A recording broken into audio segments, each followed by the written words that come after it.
Okay, so in this example, they want us to find local maxima and minima. Okay, so they give us a graph. What's tricky on this is how they're wording things, and I don't know if you'd pick it up from the textbook, but you can read in the textbook and see that as well. It's easy to locate the minima. There's only one minimum right there, right? Okay, so that is in the area. That's where it's going from decreasing to increasing. That's a local minimum. It is the point there, right? So you might be thinking, oh, I'm going to put an ordered pair. But the min is the local minimum, and there's only one, local minimum is how low does it go? What's the lowest output we're getting? The lowest output we're getting locally, meaning, in the area, is a -2. Okay?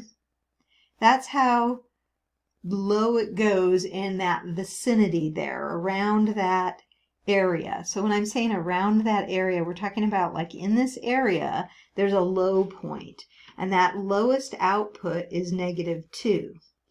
So the minimum, the local minimum is -2. It occurs at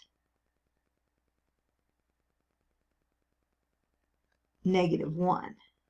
So a lot of times they'll say it that way. The minimum is -2.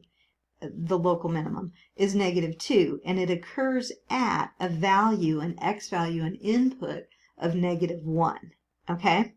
But this is the minimum right here. Okay? If they want to know where it occurs, sometimes they'll ask, sometimes they don't. But I would, just for clarity, I would put it occurs at -1, just so that, in case they wanted to know. Okay, now we're going to do the same thing with a local maximum. And we only have the one local maximum. It's right there.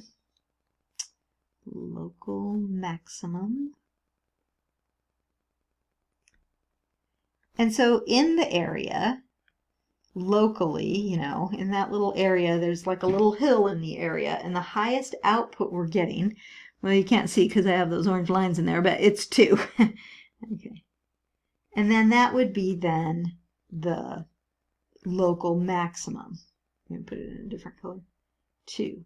Where does it occur? It occurs at, and then the x value there is 1. Okay? But the local maximum is 2. Okay? All right, that's just a little bit more explanation on how to read the wording and what it means. So your local minimum is how low does it go? The low point in that part of the graph. The local maximum is the high point in that graph. We want to know the outputs. Where does it happen? It occurs at a particular input, which they may or may not ask for. Okay.